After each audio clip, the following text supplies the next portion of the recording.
three things make Adolf Eichmann worthwhile as a movie character: his abduction, his trial, and his hanging. Operation Finale, which stars Ben Kingsley as the fugitive Nazi and Oscar Isaac as one of the real-life Mossad agents who tracked him down, is very much about the Israeli kidnapping of Eichmann from Buenos Aires in 1960. There's also a smidgen about the trial, but nothing about the hanging. So a rollicking good time is out of the question. A more serious point raised by the existence of Operation Finale, directed by Chris Weitz, The Twilight Saga, New Moon, and written by Matthew Orton, is whether Eichmann, the man who inspired Hannah Arendt's observation about the banality of evil, deserves to be played by Mr. Kingsley or anyone, and thus given what adds up to a platform.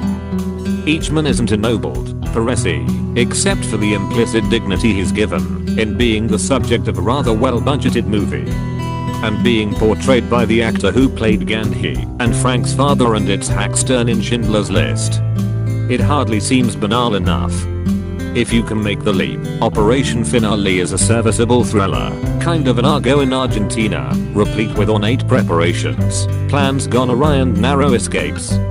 In an overture to the main action, Israeli agent Peter Malkin, Mr. Isaac, and a Mossad unit dispatched to 1954 Austria grab a man out from under his wife and children and shoot him in his front yard.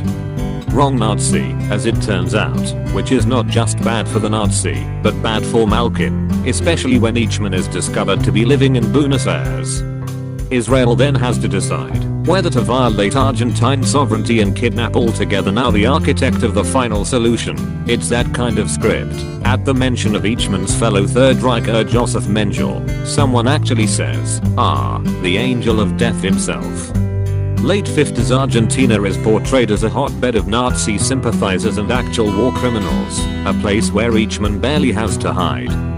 He gives talks to private groups in order to correct the lies told by those swine at Nuremberg. He's a department head at a Mercedes-Benz plant.